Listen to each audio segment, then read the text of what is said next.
ప్రకటన గ్రంథము 6వ ముద్ర నుంచి మరలా చూద్దాం అక్క. సో 5వ ముద్ర చూద్దాము. 5వ ముద్ర క్లుప్తంగా ఇంకా వివరంగా మాట్లాడుకున్నాం. నిన్నటి దినమున అసలు ఏంటి అని చదువుకుంటూ వెళ్ళిపోయాం. దాని నుంచి ధ్యానించేసాం. అసలు లోతులోకి వెళ్దాం. 5వ ముద్ర ఆయన 5వ ముద్రను విప్పినప్పుడు దేవుని వాక్యము నిమిత్తమును తాము ఇచ్చిన సాక్ష్యము నిమిత్తమును చూచి చాలక్క. ఇక్కడ 2 విషయాల గురించి దేవుడు మాట్లాడుతున్నాడు. ఇక్కడ చూపిస్తున్నాడు యోహాను గారికి. ఏ విషయంలో? ఆయన 5వ ముద్ర విప్పినప్పుడు దేవుని వాక్యము నిమిత్తమును అంటే ఒక జాతి ఎలా ఉన్నారంట? దేవుని వాక్య నిమిత్తం. ఇంకొకరు ఎవరి గురించి మాట్లాడుతున్నారు? తాము ఇచ్చిన సాక్ష్యము నిమిత్తము వధింపబడిన వారు. అంటే పరలోక రాజ్యము బలిపీఠము దగ్గర క్రింద ఎవరు కనిపిస్తున్నారంటే ఈ రెండు రకమైన మనుషులు కనిపిస్తున్నారు. ఒకటి వచ్చేసాము దేవుని వాక్యము నిమిత్తము హత్య చేయబడిన వారు, అంటే హతసాక్షులైన వారు. మరలా ఇంకోళ్ళు ఎవరు?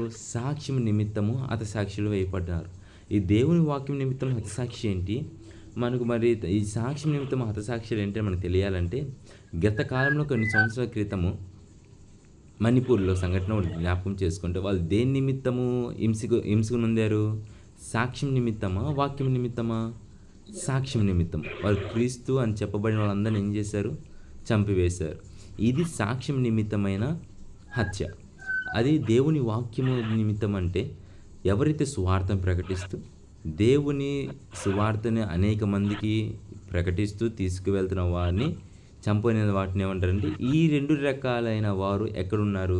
5వ ముద్ర విప్పుతున్నప్పుడు వీరి ప్రస్తావన మాట్లాడుతున్నాడు దేవుడు. తాము ఇచ్చిన సాక్ష్యం నిమిత్తము వధించబడిన వారు ఆత్మలు ఎక్కడున్నాయంట? బలిపీఠము క్రింద చూచి తిని. అంటే ఏంటి బలిపీఠము? మనం ఈ బలిపీఠం గురించి అంశం మాట్లాడితే ఎక్కడ మాట్లాడతాం? ఎక్కువ పాత నిబంధన గ్రంథంలోనే మాట్లాడతాం. కానీ పరలోక రాజ్యంలో కూడా ఏం కనిపిస్తుంది? ఈ బలిపీఠం కనిపిస్తుంది. ఎందుకు పరలోక రాజ్యంలో బలిపీఠం అవసరం ఉంది? ఇప్పుడు బలిపీఠం దేనికి అసాదృశ్యంగా ఉందండి? మనం చేసిన పాపముల నిమిత్తము ప్రాయశ్చిత్తం చేయడానికి కోసం బలిపీఠం మీద ఏం చేస్తాము? పశువుని తీసుకొచ్చి వధిస్తాం. అది అర్పణగా దేవునికి ఇస్తాం, దేవుడికి ఇస్తున్నాం. ఇక్కడ పరలోక రాజ్యంలో అందరము ఒక చోట ఉన్నప్పుడు ఆ బలిపీఠం అవసరం ఏముంది? దేవుడు అక్కడే ఉన్నారు, మనం అక్కడే ఉన్నారు. పరలోక రాజ్యంకి వెళ్ళేది ఎవరు? పరిశుద్ధులే కదా. దేవుడు నమ్మిన వారు, నీతిమంతులు, యథార్థవంతులు వీళ్ళే వెళ్తారు. వీళ్ళు పరిశుద్ధులుగా, నీతిమంతులుగా, యథార్థవంతులుగా ఉన్నప్పుడు పరలోక రాజ్యంలో బలిపీఠం ఎందుకు? ఇంకా దాని గురించి నిమిత్తం ధ్యానిస్తే బలిపీఠము అక్కడ సాదృశ్యం దేని నిమిత్తం ఉందంటే మన మీదకి రావాల్సిన ఉగ్రతను, శిక్షను, క్రీస్తు మరణించిన విధిని గుర్తు చేయడానికి అక్కడ బలిపీఠం ఉంది. దీని నిమిత్తమే మనకు అర్థం కావాలంటే యెషయా గ్రంథము 6వ అధ్యాయము 7వ వచనం చూస్తే క్లుప్తంగా అర్థమవుతుంది. యెషయా గారికి ఒక దర్శనం కనిపిస్తూ ఉంటుంది అక్కడ. యెషయా గ్రంథము 6వ అధ్యాయము 7వ వచనం. ఎందుకు శిక్ష లేదు? ఆ యొక్క బలిపీఠం చూస్తే ఎందుకు శిక్ష రావట్లేదు? ఎందుకు పాపం నుంచి విముక్తి జరుగుబడుతుందంటే అక్కడ వివరంగా ఉంటుంది, చూద్దాం. యెషయా గ్రంథము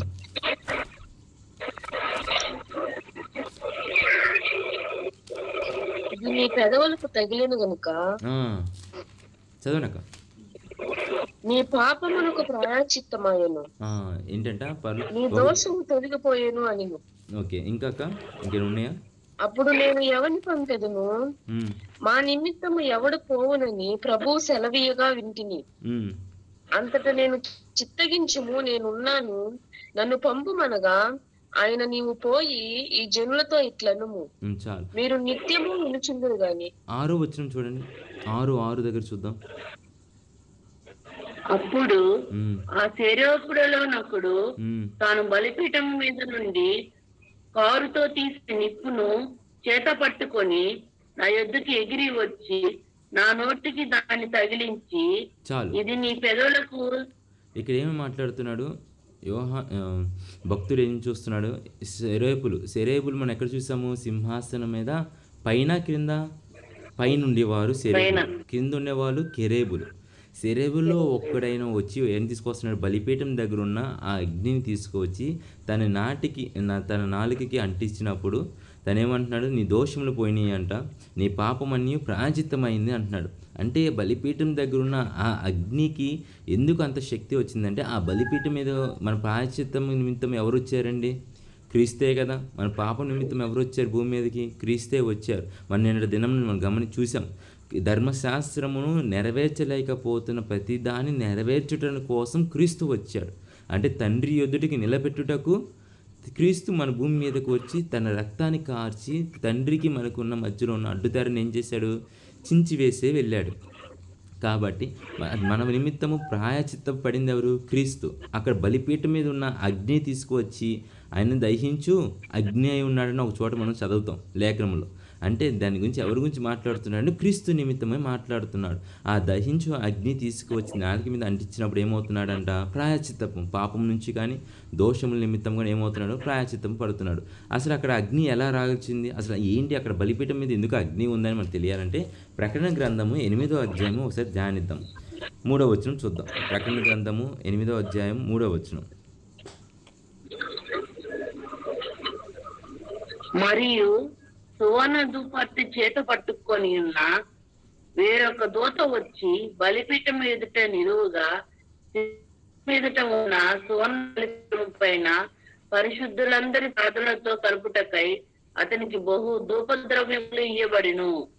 అప్పుడు ఆ ధూపద్రవ్యములు పొగ పరిశుద్ధుల ప్రార్థనలతో కలిసి దూత చేతిలో నుండి పైకి లేచి దేవుని సన్నిధిని చేరెను. చాలా ఈ దేని గురించి నిమిత్తం మాట్లాడుతున్నా అంటే అక్కడ ఏముందంటే మళ్ళీ సువర్ణ బలిపీఠం మీద పరిశుద్ధులు అందరి ప్రార్థనలతో కలుపుటకై, అంటే పరిశుద్ధుల ప్రార్థనలన్నీ కలుపుటకై ఏం చేస్తున్నాడు? అతనికి బహుధూప ద్రవ్యములు ఇవ్వబడిను. ఎందుకు మనం అందుకే గత కాలంలో మనం కొన్ని నెలల క్రితం కూడా ఏం చేసాం? ప్రార్థన చేసేటప్పుడు ధూపం వేసాం. ఎందుకు ధూపం వేసాం అంటే సాదృశ్యం. ఇక్కడ కూడా ఏం చెప్పబడుతుంది? వాళ్ళ ప్రార్థనలుగానే వెళ్తాయి కదా. ధూపమని ఎందుకు వేయాలి అంటే అది పైకి ఎలా అయితే చేరుతుందో దేవుని యొద్దకు కూడా చేరుతుంది అని ఒక ఉదాహరణగా ఉంది. అది కూడా ఎందుకు బలిపీఠం దగ్గర నుంచి ధూపద్రవ్యం లేదంటే బలిపీఠం మీద ఎవరున్నారు అనుకున్నాం మనం? క్రీస్తు. అంటే క్రీస్తు నామములో మనం ఎప్పుడైతే ప్రార్థన చేస్తామో ఈ ప్రార్థనలను ఎక్కడ చేరుతున్నాయంట? ధూపం వలె దేవుని సన్నిధికి చేరుతున్నట్టు రాయబడుతుంది. ఒక చోట ఏం చూసాము? అక్కడ తీయబడిన అగ్ని ద్వారా ఏం చేయబడింది? మన పాపముల నిమిత్తము తీసివేయబడ్డాయి. రెండోది వచ్చేసి ఏమున్నాయి? మన ప్రార్థనలను చేరుటకు అక్కడున్న ధూప ద్రవ్యములు చేరేయంట దాంట్లోకి. అంటే క్రీస్తు ఉన్నాడు. అంటే క్రీస్తు నామంలో ఏం జరిగినాయి? మనం చేసే ప్రార్థనలన్నీ కూడా తండ్రి యొద్దకు చేరుతున్నాయి. అందుకని ఒక చోట రాయబడింది, మీ నిమిత్తం నేను తండ్రి, హెబ్రీ గ్రంథంలో ఉంటుంది, తండ్రి కుడిపార్శ్వమున ఎందుకు కూర్చొని మీ నిమిత్తం నేను ఏం చేస్తున్నాను? విజ్ఞాపనలు చేస్తున్నాను. అంటే మన నిమిత్తం ఆయన ఏం చేస్తున్నాడు? తండ్రి దగ్గర చేర్చేదాకా ఇంకా తీసుకెళ్ళి ప్రార్థన చేస్తున్నాడు. ఎలా ప్రార్థన చేస్తున్నాడంటే ఈ ధూప ద్రవ్యములు చేర్చి దాంట్లో మనం చేసే ప్రార్థనలు కలిపి దేవునికి అది ఇంపుగా మారుస్తున్నాడు. ఎందుకు ధూప ద్రవ్యములు చేస్తున్నాడంటే మన ప్రార్థనలు తండ్రి దగ్గర చేరేంత పరిశుద్ధమైన కాదు. మన బ్రతుకులు మనకు తెలుసు, మనం ఎలా బ్రతుకుతున్నామో తెలుసు, మన స్థితి ఏంటో తెలుసు. ఈ ప్రార్థనలో ఏది కూడా వ్యర్థం కాకుండా పైకి చేరాలంటే ఎవరి ప్రార్థన కలవాలి? దాంతో పరిశుద్ధుని అయిన యేసుక్రీస్తు యొక్క ప్రార్థన కూడా కలవాలి. దానికి సాదృశ్యంగా నిలబడిందే ఆ ధూపం అక్కడ. అంటే ఆ పరలోక రాజ్యం కూడా ఏం చూస్తున్నాము? బలిపీఠము, ధూపము, ద్రవ్యములు ఇవన్నీ చూస్తున్నాం. ఇంకా మీరు వివరంగా చూస్తే అది క్రీస్తే అని ఎందుకు అంత గట్టిగా చెప్తున్నాను అంటే అక్కడ ఎక్కడ రాయబడింది చూడండి. సింహాసనం ఎదుట గత కాలంలో మొదటి అధ్యాయంలో కానీ 2, 3, 4 చూసినా కూడా అక్కడ ఏం కనిపిస్తుంది? సింహాసనం ఎదుట ఉన్న ఒకడు, ఆసీనుడైన ఒకడు, లేదంటే కూర్చున్నవాడు ఒకడు, గొర్రెపిల్ల, ఈ విషయాలన్నీ మనం చూస్తున్నాం. బలిపీఠం అక్కడ నిలబడి ఉందంటే దాని మీద బలి అర్పణ చేసే గొర్రెపిల్ల కూడా ఉన్నంతే కదా. దాని నిమిత్తమే మనం చూసాము. దానికి 7 కొమ్ములను 7 కన్నులు కలిగి ఉన్నాయి. ఆ 7 కన్నులు దేవుడి యొక్క 7 ఆత్మలని మనం గత కాలం చూసాం. అంటే ఆ గొర్రె పిల్ల ఉంది, బలిపీఠం ఉంది. అంటే ఆ రెండింటిని మనం జాగ్రత్తగా గమనిస్తే మన నిమిత్తం ఏమైనా ప్రాయశ్చిత్తపం. కాబట్టి దేవుడు ఇంకను అదే మనం చెప్తున్నాం, అది నిరంతరమైన ప్రక్రియ అంట. నిన్నటి దినం చూసాం. అదేంటంట? నిరంతరమైన ప్రక్రియ. మనం పాపము చేసిన ప్రతిసారి ఒక దూడని తీసుకెళ్లాల్సిన అవసరం లేదు. ఇప్పుడు ఒక ఎద్దుని తీసుకుని వెళ్ళాల్సిన అవసరం లేదు, ఒక గొవ్వని తీసుకుని వెళ్ళాల్సిన అవసరం లేదు. ఎందుకని? నిరంతరం తరతరములుగా నిలబడేలాగా దేవుడు ఒక కార్యం చేశాడు. పరిశుద్ధిని అయినా ఆయన రక్తంను కార్చాడు. దానికి సాదృశ్యంగానే పరలోక రాజ్యంలో ఏమో ఇవ్వబడింది? బలిపీఠము, గొర్రెపిల్ల, ఈ యొక్క విషయములన్నీ మనం చూస్తున్నాం. సరే, ఇంకా మనకు అర్థం కావడం కోసం ప్రకటన గ్రంథము 6వ అధ్యాయం 10వ వచనం చూద్దాము. ఇంకా లోతులకు వెళ్దాం. వాళ్ళు ఏం చేస్తున్నారంటే ఆ బలిపీఠం కింద చేరి నాదా సత్యస్వరూపి పరిశుద్ధుడా ఎందాక తీర్పు తీర్చ ఎందాక నువ్వు తీర్పు తీర్చకయు మా రక్తము నిమిత్తము మా భూమి రక్తము నివాసులకు నిమిత్తము భూమి ప్రతిదండన నివాసులకు చేయకయు. ప్రతిదండన చేయకయు ఉండు అని బిగ్గరగా కేకలు. బిగ్గరగా ఏం చేశారంటండి? కేకలు వేశారు. ఇంకెంతకాలం ప్రభువా, మా రక్తములు ఇంకెంతకాలం చిందించబడాలి మా లాంటి వారి రక్తము? నువ్వు ఇంక భూమి మీదకి వెళ్ళి తీర్పు ఇవ్వవా అని దేవుడితో మాట్లాడుతున్నాడు. ఈ విషయం మనకు క్లుప్తంగా అర్థం కావాలంటే కీర్తనల గ్రంథము 9వ అధ్యాయం 12వ వచనం చూద్దాం. కీర్తనలు 9వ అధ్యాయం 12వ వచనం. ఎందుకు మనం ఎక్కువగా పాత నిబంధన గ్రంథంని రిఫర్ చేస్తున్నామంటే, మనం మొన్న దినం ఒకసారి మాట్లాడుకున్నాం, వారు నడిచినట్లుగా మనం నడవలేం, వాళ్ళు భక్తి చేసిన విధంగా మనం భక్తి చేయలేం. అందుకని వాళ్ళందరికీ అంత్యకాలంలో జరగబడవలసిన అన్ని యొక్క దర్శనములు కానీ వారి యొక్క వాగ్దానం ప్రవచనములు కానీ ఎవరిచ్చారు? దేవుడిచ్చారు వారితో. అందుకని ఎక్కువ ఎక్కడ చూస్తామంటే పాత నిబంధన గ్రంథంలో చూస్తాం. అసలు పరిశుద్ధ గ్రంథం బైబిల్ మన చేత పట్టినప్పుడు మొత్తము ఎక్కువ ఏది ఉంటుంది? మనకు 2 భాగాలకు విభజించబడ్డాయి, పాత నిబంధన గ్రంథము, కొత్త నిబంధన గ్రంథం. కొత్త నిబంధన గ్రంథం దేని మీద కట్టబడింది అంటే పాత నిబంధన గ్రంథం మీద కట్టబడింది. పాత నిబంధన గ్రంథం దేని మీద కట్టబడింది? ధర్మశాస్త్రం మీద కట్టబడింది. అంటే పాత నిబంధన గ్రంథం కట్టింది ఎవరు? ధర్మశాస్త్రమే. కొత్త నిబంధన కూడా దేని మీద ఉంది? ధర్మశాస్త్రం మీద ఉంది. కానీ ఆ ధర్మశాస్త్రం ఏదైతే నెరవేర్చలేకపోయిందో క్రీస్తు నూతన నిబంధన చేస్తూ కట్టబడిన ఈ కొత్త నిబంధన గ్రంథమే ఆయన రక్తం క్రింద మనం చేర్చి మనం ధ్యానిస్తున్న ప్రతిదీ కూడా. ఆయన రక్తం క్రింద వచ్చిన వాళ్ళందరికీ ఏముందంటే నీతి వస్త్రము, కృప అని ఇది కొత్త నిబంధన గ్రంథం చెప్పుకుంటూ వెళ్తుంది. ఈ విషయాలను మనకు తెలియాలంటే మనకి ఏం తెలియాలా? గతంలో ఎందుకు చేయలేకపోయిన విషయాలు తెలియాలి. అంటే ఈ యొక్క కొత్త నిబంధన గ్రంథం మనకు అర్థం కావాలంటే 1/4 వంతు కాదండి, 3/4 వంతు. మొత్తం బైబిల్ని 4 వంతులు చూస్తే దాంట్లో 3/4 వంతు ఏముంటుందంటే పాత నిబంధన గ్రంథమే ఉంటుంది. దాని యొక్క మనం నిన్నటి దినం చూసాం. పాత నిబంధన గ్రంథం అంటే ఏంటి? ధర్మశాస్త్రం అంతా అంటే ఏంటంట? ఛాయ, జరగవలసిన యొక్క ఛాయ, నీడ, ప్రతి దాని గురించి మాట్లాడే విషయం. అందుకని మనం పాత నిబంధన గ్రంథంలో నుంచి ఎక్కువగా వెళ్తున్నాం. సరే చూద్దాం. కీర్తన గ్రంథము 9వ అధ్యాయం 12వ వచనం. ఆయన రక్తాపరాధముల గురించి విచారణ చేయనప్పుడు చదవండి. బాధపరచబడు వారిని జ్ఞాపకము చేసుకొనును. చాలు, వారి మొరను ఆయన మరువుడు. చాలక ఇక్కడ ఏం మాట్లాడుతున్నాడు దేవుడు? రక్తమును ఎవరైతే కార్చారో వాడిని ఏం చేయడంట? మర్చిపోడు. అందుకనే ఒకసారి మరలా జ్ఞాపకం చేస్తున్నారు వీళ్ళు. ఏమని? ఎందాకయ్యా మా లాంటి వాళ్ళ రక్తము ఇంకా నువ్వు భూమి మీద చిందించబడాలి, నువ్వు భూమి మీద ఏం చేయవు? తీర్పుకి వెళ్ళవా? తీర్పు చేయవా అని చెప్తున్నప్పుడు వారు దేవుడు ఏం మాట్లాడుతున్నాడు వాళ్ళతో చూడండి. కేకలు వేసిరి, తెల్లని వస్త్రములు వారిలో ప్రతివానికి ఇవ్వబడిను, మరియు వారి వలనే చంపబడబోవు వారి వలనే ఇంకెవరు అవ్వాలంట? చంపబడేవారు అంటే హతసాక్షులు అవ్వాలి. ఇంకా వారి సహదాసుల యొక్కయు సహదారుల యొక్కయు లెక్క పూర్తి అయ్యే వరకు ఇంకా కొంచెం కాలము విశ్రమింపవలెను వారితో చెప్పబడేను. అంటే ఇంకనూ హతసాక్షులు అవ్వవలసిన వారు ఇంకనూ ఉన్నారు అని చెప్తున్నారు. మనకు చూస్తే 2000 సంవత్సరాల నుంచి ప్రతి ఒక్కరు కూడా ప్రతి ఒక్క తరంలో ఏమవుతున్నారు? ఒక హతసాక్షి అవుతూనే ఉన్నారు. అది ఎందుకు అవుతున్నారంటే దేవుడు లెక్కలు చెప్తున్నారు. మనం ఏమంటాం? అయ్యో ఇంకా కొంతకాలం వీరు ఉంటే బాగుండు, కొంతకాలం వీళ్ళు చేస్తే ఇక్కడ ఇంకా పరిచర్య చేస్తే ఇంకా బహుగా జరుగుతుంది, అనేక మంది మారుతారు, అనేక మంది చేస్తారు. ఓకే, మంచిది. కానీ దేవుడు వాళ్ళలో ఒక నియమం పెట్టాడు. ఏంటంట? హతసాక్షులు కావాల్సిన వాళ్ళు ఇంకా ఉండాలి. ఎందుకు ఈ హతసాక్షులు? వీళ్ళందరూ చేసే ప్రార్థనలు ఏమవ్వాలా? ధూపంతో కలిసి దేవుని చెంతకి వెళ్తే అప్పుడు. ఎందుకని ఏమంటున్నాడు దేవుడు? నీ రాకడ ఎప్పుడని శిష్యులు అడిగితే అది కుమారునికైనా నాకు తెలియదు, దూతలకైనా తెలియదు, కానీ తండ్రికి మాత్రమే తెలుసు. ఈ తండ్రికి మాత్రం రహస్యంగా దాచిపెట్టాడు. కాబట్టి ఎప్పుడూ చెప్పాలి అని ఉంటుంది. తండ్రి వెళ్ళు అనేంత వరకు ఎవరు వెళ్ళరు? కుమారుడు వెళ్ళడు. అంటే తండ్రి వెళ్ళు అని చెప్పాలంటే ఎవరు ఉండాలి? కింద పరిశుద్ధుల యొక్క ప్రార్థనలు ఉండాలి. అంటే హతసాక్షులైన వారు ప్రార్థనలో ఉండాలి. హతసాక్షులైన ప్రార్థనలో ఉండాలంటే అంటే విస్తారమైన సువార్త ప్రకటిస్తున్నప్పుడు దానికి వ్యతిరేకుల వాళ్ళు కూడా ఏమవ్వాలా? లెగవాలి. అంటే సేవ పరిచయంలో ఏముండాలా? అడ్డు ఉండాలి. అప్పుడు ఏమవుతాయి? దేవుని యొక్క నిర్ణయాలు, దేవుడు ఏదైతే ఉద్దేశించాడో ఆ ప్రతిదీ కూడా నెరవేర్చబడతాయి. అందుకని ఏమవ్వాలా? హతసాక్షులు అవుతారంట చాలామంది. హతసాక్షుల నిమిత్తం మనం వింటూనే ఉంటాం, జరుగుతూనే ఉంటాయి, ఇంకనూ భయంకరంగా జరుగుతూనే ఉంటాయి. హతసాక్షులు మనం పోయిన సంవత్సరంలో 2 సంవత్సరాలు 3 సంవత్సరాల క్రితం భయంకరంగా విన్నాం. ఒక దేశము ఒక రాష్ట్రముగా ఏమైంది? హతసాక్షించబడింది. దేవుని చిన్న పిల్లలతో సహా భయంకరంగా నువ్వు క్రీస్తుని నమ్మొద్దు, దాన్ని ఉమ్మివేయి అన్నవారు ఉమ్మివేయకుండా ఉన్నందుకు ఏం చేశారు? ఫ్రాక్షన్ ఆఫ్ సెకండ్స్లో చంపేశారు. అటు వారు ఇంకనూ చేరవలసిన వారు ఉన్నారు. అందరూ వచ్చేదాకా వెయిట్ చేయండి. అప్పుడు ఏం చేస్తాడంటే ఆయన రాకడిగా వస్తాను అని చెప్తున్నాను. ఎవరు ఈ హతసాక్షులు?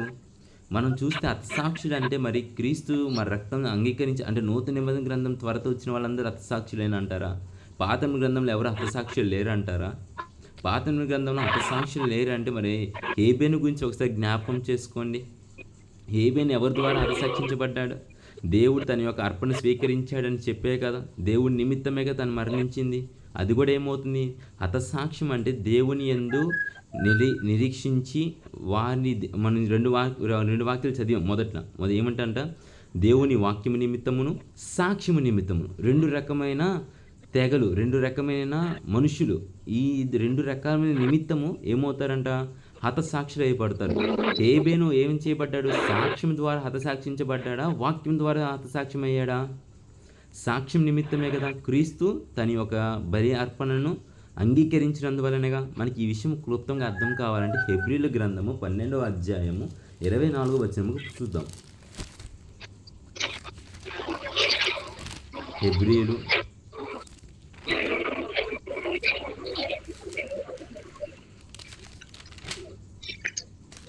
ఎందుకు దేవుడు ఇంకనూ ఆలస్యం చేస్తున్నాడు? ముద్రలు ఎందుకు అంత ఆలస్యంగా ఓపెన్ అవుతున్నాయి అంటే దీనికి సాదృశ్యంగా ఉంటుంది. ఏంటంట? వాళ్ళు రావాలా.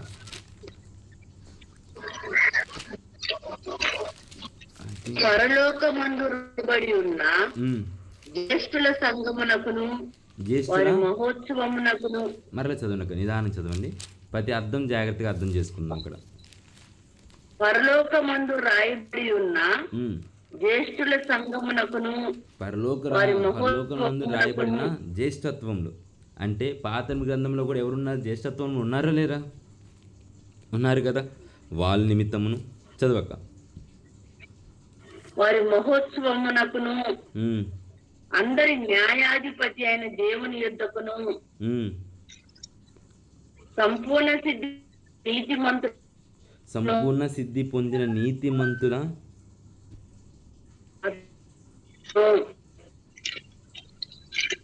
ఆత్మల యుద్ధకును క్రొత్త నిబంధనకు మధ్యవర్తి అయిన యేసునందుకును హేబేలు కంటే మరి శ్రేష్టముగా పలుకు ప్రక్షణ రక్తమునకును మీరు వచ్చి ఉన్నారు.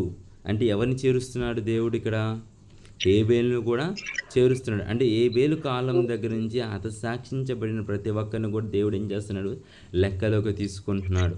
అంటే రెండు రకాల గురించి మనం మాట్లాడాం. ఏమని మాట్లాడాము? దేవుని వాక్యం నిమిత్తము హతసాక్షించబడేవారు, సాక్ష్యం నిమిత్తము హతసాక్షించబడేవారు. రేపటి దినం ఇంకా భయంకరంగా ఉంటుంది. ముద్రలు వస్తాయి. 666 ముద్ర వేయబడుతుంది. అప్పుడు 666 ముద్ర వేయబడిన వారికి ఏముంటుంది? రేషన్ ఉంటుంది. ఇప్పుడు ప్రజెంట్ ఆధార్ ఎలా ఉంటుందో అప్పుడు 666 ముద్ర అనేది అప్పుడు అలా ఉంటుంది. వాళ్ళు ఏం చేస్తారంటే నొసట్ల మీదను చేతుల మీదను వేస్తారు. కొన్ని దేశంలో ఇంకా అప్పటికే ఇంప్లిమెంట్ చేశారండి. ఒక చిప్ బాడీలోకి ఇన్సెర్ట్ చేసి పేమెంట్లు కూడా దేంతో చేస్తున్నారు? జస్ట్ ఆ చిప్తో చేసేస్తున్నారు. ఇంతకుముందు ఇప్పుడు మనం ఏం చేసాం? స్టార్టింగ్లో ఏం చేసేవాళ్ళం? బ్యాంక్కి వెళ్ళి బ్యాంక్లో డబ్బులు డ్రా చేసేవాళ్ళం.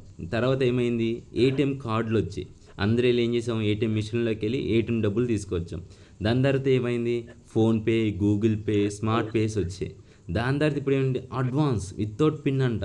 జస్ట్ వెళ్ళి స్కానర్ ముందు ఇలా చిప్ ఇన్సర్ట్ చేస్తుంటే అలా వెళ్ళి ఇలా స్కాన్ చేస్తే అమౌంట్ కట్ అవుతుంది.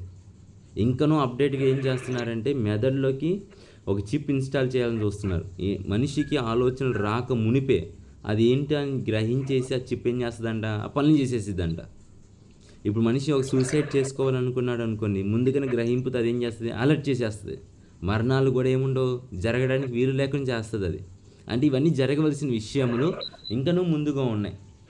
అయితే ఈ రక్తము ఇప్పుడు పరిశుద్ధులైన వారు ఎవరెవరు ఉన్నారు?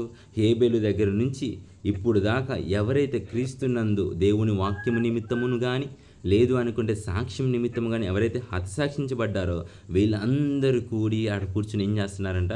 ప్రార్థనలు చేస్తున్నారు. అంటే ఇప్పుడు మనం ఎందులో ఉన్నామండి? 5వ ముద్రలో కొనసాగిస్తూ పడి ఉన్నాం. అంటే 4వ ముద్ర నుంచి 5వ ముద్రలకి వస్తూ ఉన్నాం. లేదు అనుకుంటే ఇంకా క్లుప్తంగా గట్టిగా మాట్లాడాలంటే 4వ ముద్ర కూడా అవుటకు అంటే ఇంకా చివరి గడియలో అలానే 5వ ముద్రను విప్పబడి దానిలో చివరి గడియలోను మధ్యలోనూ ఉన్నాం.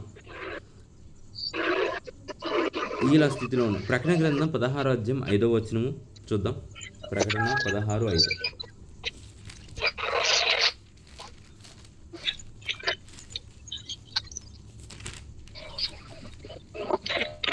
అప్పుడు మొత్తం కాలములలో పవిత్రుడా, పరిశుద్ధుల రక్తమును ప్రవక్తల రక్తమును వారు కార్చినందుకు తీర్పు తీర్చి వారికి రక్తము త్రాగనిచ్చితివి. చాలుక ఇక్కడ ఎవరెవరి గురించి మాట్లాడుతున్నాం? అప్పుడు వర్తమానం అంటే ఏంటిది? ప్రజెంటే కదా. వర్తమానం, భూత, భవిష్యత్ కాలములు అంటాం. ప్రజెంట్ అంటే భూత అంటే గడిచింది, పాస్ట్. ప్రజెంట్ ఏమో వర్తమానం, జరగబోయేది భవిష్యత్తు. 3 రకాల గురించి మాట్లాడుతుంటే ఇక్కడ చూడండి, ఇక్కడ ఏం మాట్లాడుతున్నావు? ఇక్కడ మీరు జాగ్రత్తగా గమనిస్తే కేవలం 2 పదాలే ఉన్నాయి ఇక్కడ. వర్తమాన భూతకాలములలో, భవిష్యత్తు లేదండి. భూతకాలములలో అంటే గడిచిపోయిన కాలములోను ప్రజెంట్ ఉన్న కాలములలో ఉండు పవిత్రుడు, పరిశుద్ధులు, ప్రవక్తలు, వీరి రక్తం కాచినందున. వీళ్ళందరూ ఎవరంట? ఆ బలిపీఠం క్రింద ఉన్నవాళ్ళు వీళ్ళంతా. అంటే గత కాలం నుంచి, అందుకే అన్నాను, హేబేలు కాలం దగ్గర నుంచి వచ్చుచున్న ప్రతి ఒక్కరు, అంటే ఆ బలిపీఠం కింద ఉన్న పరిశుద్ధులు ఎవరంట? అక్కడ నుంచి ఎవరైతే హతసాక్షించబడి, అంటే రేపు దినం మనం కూడా హతసాక్షించబడ్డాం అనుకోండి, సువార్త విషయంలో కానీ, లేదు అంటే సాక్ష్యం విషయంలో కానీ మనం హతసాక్షించబడ్డాం అనుకోండి, మనం కూడా ఎక్కడ చేర్చబడతాము? డైరెక్ట్గా దేవుని యొక్క బలిపీఠం క్రింద చేర్చబడతాం. ఎందుకంటే దేవుని ఒక మాట అంటున్నాడు, నన్నుగా అంగీకరించిన వాడు తండ్రి దగ్గర నేను ఒప్పుకుంటాను అంటున్నాడు. నన్ను ఎవరైతే తృణీకరించారో తండ్రి దగ్గర నేను కూడా తృణీకరిస్తాను అంటున్నాడు. దేవుడి నోట్ల నుంచి మనం తృణీకరించబడ్డామంటే దాని అంత దౌర్భాగ్యం ఇంకోటి ఉండదని. వాడి యొక్క జీవితం ఎలా చెదరిపోద్దంటే, అసలు వాడు ఎంత ప్రయాసపడుతున్నా వాడి ప్రయాసములన్నీ వ్యర్థములే. వాడు బ్రతుకుగా ఉండదు. మనం చూస్తూ ఉంటాము, ఎలాంటి వాళ్ళంటే మన రోడ్ల మీద వెళ్తున్నప్పుడు మతి స్థిమితం సరిగా లేకుండా ప్రవర్తించే వారు ఎలా ఉంటారో అంతకన్నా దారుణమైన స్థితిలో వాళ్ళు ఉంటారు. దేవుడి యొక్క నోటి నుంచి ఒక్కసారి మనం తృణీకరించబడతామంటే, వద్దు వీడు నాకు అవసరం లేదు, తన యొక్క ఆత్మని మనలోంచి తీసివేస్తే. ఈ విషయం తెలుసా?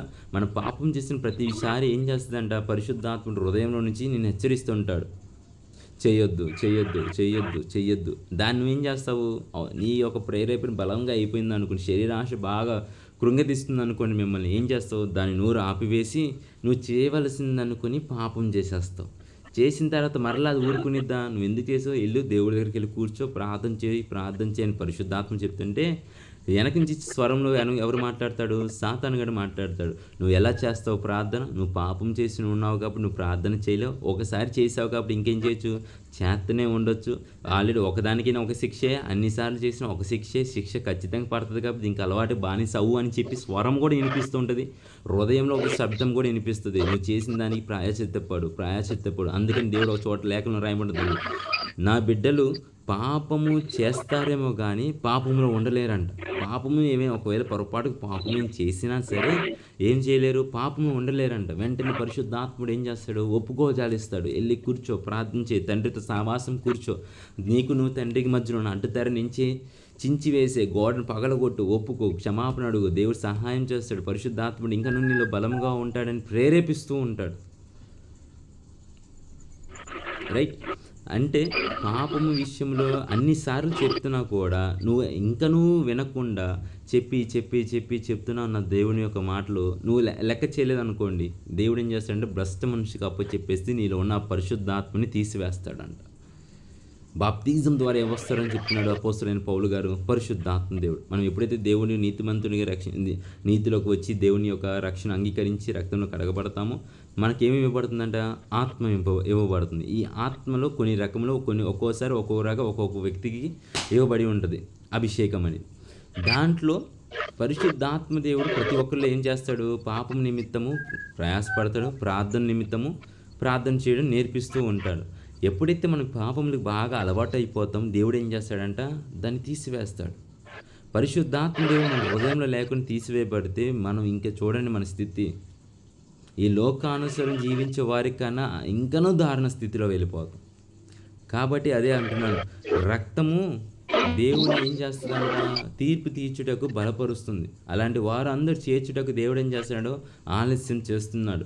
రాకడ ఎందుకు ఆలస్యం అవుతుంది ఎందుకు అనుకుంటున్నారు? దేవుడు ఒక నిర్ణయం ఉంచాడు, పైన ఒకటి జరుగుతుంది, అది మొత్తం జరగాలి, సమాప్తం అవ్వాలి, అది మొత్తం వారు రావాల్సిన లెక్క రావాలి. వచ్చినప్పుడు అప్పుడు ఏమవుతుంది? అప్పుడు 6వ ముద్ర అది మొదలవుతుంది. అంటే 6వ ముద్ర దేనికి వస్తే ఇంక వెంటనే దేవుడు భూమిని 4 దూతలను పైకి పంపిస్తే ఇవన్నీ జరుగుతూ ఉంటాయి. ఈ విషయం 18:24 కూడా చూద్దాం. ప్రకటన గ్రంథము 18వ అధ్యాయం 24వ వచనం. అర్థమవుతుందని చెప్తుంది. 18వ అధ్యాయం 24వ వచనం. నిన్నటి దినమున అసలు ఏంటని చదివాము.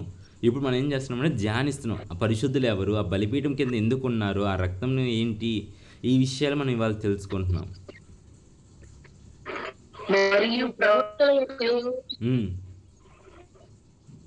ప్రవక్తల యొక్కయు పరిశుద్ధుల యొక్కయు భూమి మీద వధింపబడిన వారు అందరి యొక్కయు రక్తము ఆ పట్టణంలో కనబడిన. ఎక్కడ కనిపిస్తుందంట? మహాబబులోను గురించి మాట్లాడుతున్న విషయం. అంటే పాపముకు ఏదైతే స్థావరమైందో ఆ యొక్క పట్టణం నాశనం చేసేటప్పుడు ఎవరికి కనిపిస్తున్నారంట? వీళ్ళ యొక్క ప్రార్థనలు, ఆ రక్తం కనిపిస్తుందంట. దేవుని నిమిత్తము ఎవరైతే హతసాక్షించబడ్డారో వారి రక్తం ఎక్కడ కనిపిస్తుంది? ఈ యొక్క పట్టణములు నాశనం అవుతున్న సమయంలో ఆ యొక్క రక్తములు ఆయన కనిపిస్తుంది. ఎవరెవరి రక్తములు అంట? ప్రవక్తల రక్తము, అలానే పరిశుద్ధుల రక్తము, అలానే భూమి మీద వధింపబడిన వారు అందరి యొక్క రక్తము ఆ పట్టణంలో కనిపిస్తుంది. అందుకని వీరికి ఈ విషయము లేఖనం ద్వారా ముందుగానే గ్రహింపబడ్డారు. కాబట్టి వాళ్ళు ఏమంటున్నారంట? ఇంకెంత కాలం అయ్యా నువ్వు వెళ్ళవా? మా లాంటి వారు ఇంకా ఎంతమంది మరణించాలి? ఇంక నువ్వు భూమి మీద తీర్పు తీసుకురావా అని ప్రార్థిస్తున్నారంట వీళ్ళు. అంటే వారి ఉద్దేశము భూమిని నాశనం చేసేయాలని కాదండి. ఇంకను ఎంతమంది నీతిమంతులు పరిశుద్ధులు హతసాక్షులు అవ్వాలి. ఇంకా వెళ్ళయ్యా, ఈ లోకం చూడలేకపోతున్నాం, ఈ భూమి అంత పాపంతో నిండిపోయి ఉంది, భయంకరమైన చీకటితో అలమడించుంది. ప్రతి ఒక్కరు కూడా ఎలా ఉన్న స్వేచ్ఛ అని పదంని తీసుకొని విచ్చలవిత్తనం అలవాటైపోయి పాపానికి ఏమవుతున్నారు? బానిసత్వం అయిపోతున్నారు. నీతిని అంగీకరించాలి, వారి హృదయంలో కఠినించబడ్డాయి. ఇంకా నువ్వు వెళ్ళు, ఇంకా చాలు ప్రభువా, ఇవి మనం చూడలేకపోతున్నాం. వాళ్ళు నీ నోటి ద్వారా ఇస్తున్న దోషములు లేదంటే నీ నామం నుంచి ఎలా మాట్లాడుతున్నారు మేము వినలేకపోతున్నాం, చూడలేకపోతున్నాం. కనుక ప్రభువా నీ ఒక వెళ్ళి ఏం చేయవు? నాశనం చెయ్యవా అని అడుగుతుంటే దేవుడు ఏమంటున్నాడు? తెల్లని వస్త్రము వారికి ప్రతి వానికి ఇవ్వబడును. ఈ తెల్లని వస్త్రం గురించి మనం నిన్నటి దినం చూసాం. తెల్లని దేనికి సాదృశ్యంగా ఉంది? పరిశుద్ధతకు, నీతికి సాదృశ్యంగా ఉంది. అందుకని మన దేవుడు ఏం చెప్తున్నాడు? తన రక్తంలో ఎవరైతే నిలబడి కడగబడతారు వారికి ఏమి ఇవ్వబడుతుందంట? నీతి వస్త్రం. ఇది వీళ్ళందరూ ఎవరు ఇప్పుడు తెలుస్తుంది? నీతి వస్త్రములు ధరించిన వాళ్ళు పరిశుద్ధులై ఉన్నారు. వీళ్ళు ఎవరు అంటున్నారు? మళ్ళీ కొన్ని రెఫరెన్సులు చూసినప్పుడు ప్రజెంట్ ఉన్నవాళ్ళు, భవిష్యత్తులో జరిగిపోయిన వారు అందరూ. అంటే ప్రవక్తలు ఎక్కడున్నారండి? భవిష్యత్తులో నుంచి ఇప్పుడు దాకా కూడా కొంతమంది ప్రవక్తలుగా ఉన్నారు. అంటే వీళ్ళందరినీ కూడా మాట్లాడుతున్నాడంటే భూతకాలంలో నుంచి వర్తమాన కాలం వరకు ఉన్న ప్రతి ఒక్కరిని ఇక్కడ ఎవరున్నారు? లెక్కలో ఉన్నారు. అంటే ఎవరైతే దేవుని నందు వాక్యము నందు ఎవరైతే హతసాక్షించబడ్డారో, అలానే సాక్ష్యం నుండి ఎవరైతే హతసాక్షించబడ్డారో వీళ్ళందరూ కూడా క్రింది ఉన్నారు. అంటే హేబేలు దగ్గర నుంచి, ప్రవక్తల దగ్గర నుంచి, పరిశుద్ధుల దగ్గర నుంచి, నీతిమంతుల దగ్గర నుంచి నీకు దాకా. అంటే నీకు దాకా అంటే రేపు దినం మనకు తెలియదు కాబట్టి నీకు దాకా జరిగిన వారందరూ, హతసాక్షింపబడిన వారందరూ ఎక్కడ చేర్చబడ్డారంట?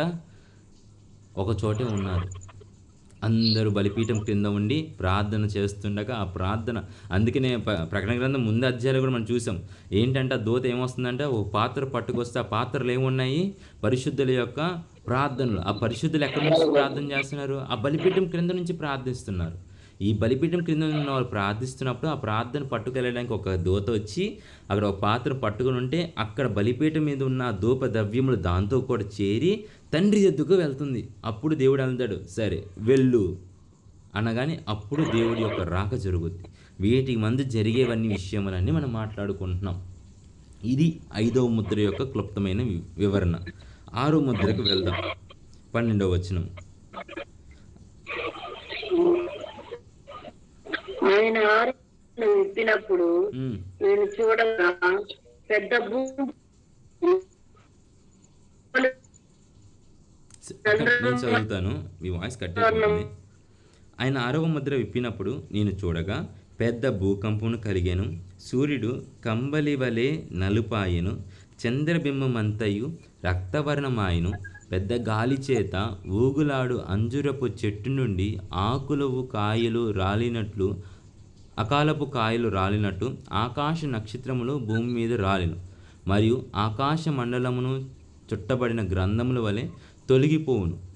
ప్రతి కొండము ప్రతి దీపమును వాటి వాటి స్థానములు తప్పెను. భూరాజులు గనులను అధిపతులను ధనికులను బలిష్ఠులను ప్రతి దాసుడను ప్రతి స్వతంత్రుడను కొండ గృహములను బండలను నందున్న దాగుకున్న సింహాసనుడైన ఉన్న వాని యొక్క గొర్రెపిల్ల యొక్క ఉగ్రత మహాదినమును వచ్చును. దానికి తాళజాలువాడు ఎవడు? మీరు మా మీద పడి ఆయన సన్నిధికి గొర్రెపిల్ల ఉగ్రతను మమ్మను మరుగు చేయుడి అని పర్వతములను బండలతోనూ చెప్పుచున్నారు. అటు తర్వాత భూమి యొక్క 4 దిక్కులు 4 దేవదూతలు నిలబడి ఉన్నారు. సరే, ఇది మొత్తం 6వ అధ్యాయం క్లుప్తంగా మనం చివరి దాకా 12 నుంచి 17 వరకు ఏం మాట్లాడుతున్నారంటే, ఎప్పుడైతే 7వ ముద్ర ఓపెన్ చేస్తాడో దేవుడు, అంటే ఇప్పుడు ఏముంది, 6వ ముద్ర కదండి, 5 ముద్రలు అయిపోయిన తర్వాత 6వ ముద్ర ఎప్పుడు ఓపెన్ చేస్తే ఏముంటాయంటే భూకంపాలు, ప్రతిదీ కూడా వినాశనంకు కావాల్సిన ప్రతిదీ కూడా జరుగుతుంది. నిన్నటి దినం ఒక పదం వాడుకున్నాం, సూర్యునిలో ఏముందంట, ఒక నల్లని ఒక మచ్చ ఏర్పడింది, అది పెద్దగా స్పాట్ అవుతుంది అని తెలిసిన విషయం. అంటే సూర్యుడు ఖచ్చితంగా ఏమవుతాడు, నలుపుగా అవుతాడు. దీనికి సూచనగా సైంటిస్టులు ఏం చెప్తారంటే, ఇతర గ్రహాల దగ్గర ఉన్న సూర్యులు, మన దగ్గర ఉన్న మాత్రం సూర్యులే కానీ చాలా రకాలు ఉన్న చోట్ల ఉన్నాయి, వాటిలన్నింటి జాగ్రత్త గమనిస్తే అవన్నీ జరుగుతాయా, నిజంగా సూర్యుడు అంతమవుతాడా, ఈ నిజంగానే భూములు అంతమవుతాయా, ఈ యొక్క సోలార్ సిస్టమ్ అంటే సౌర కుటుంబం అనేది నిజంగా అంతమవుద్దా అంటే పక్కనున్న వాటితో పోల్చి చూసినప్పుడు అవును ఇది నిజమే, ఏమంటున్నారు, అవును ఇది నిజమనే జరుగుద్ది. ఖచ్చితంగా ఏమవుద్దంటే సూర్యుడు ఏమవుతాడు, ఉష్ణోగ్రత పెరిగి పెరిగి పెరిగి పెరిగి పెరిగి పెరిగి పెరిగి అది ఇప్పుడు ఎర్రగా ఉన్న సూర్యుడు ఏమైపోతాడు, నల్లగా మారి అది బ్లాక్ హోల్గా తయారై అదే అన్నిటిని మింగి వేసుకుంటూ వెళ్ళిపోతుంది అని చెప్పేసి సైంటిస్టులు చెప్తున్నారు. కానీ మన లేఖనం బైబిల్ ఏం చెప్తుంది, వాటి ఉన్న స్థానములు ఏమవుతాయంట, మార్చబడతాయి. మార్చబడినప్పుడు ఏమవుతుంది, వాళ్ళు చెప్పిన విషయమే బైబిల్ ముందుగానే చెప్పింది. స్థానములు మార్చబడగానే ఏమవుతుంది, గ్రావిటీ అనేది మిస్ అవుతుంది. వెంటనే ఏమవుతాయి, ఉన్న స్థానంలో ఏది ఉండకుండా ప్రతిదీ కూడా జరిగిపోతుంది. అందుకే వెళ్ళి ఏమంటాయంట, దేవుడిచ్చి వచ్చుచున్న ఉగ్రతని తప్పించుటకు వెళ్ళి ఎవరితో మాట్లాడతారంట, పర్వతములతోనూ కొండలతో వెళ్ళి మాట్లాడతారు.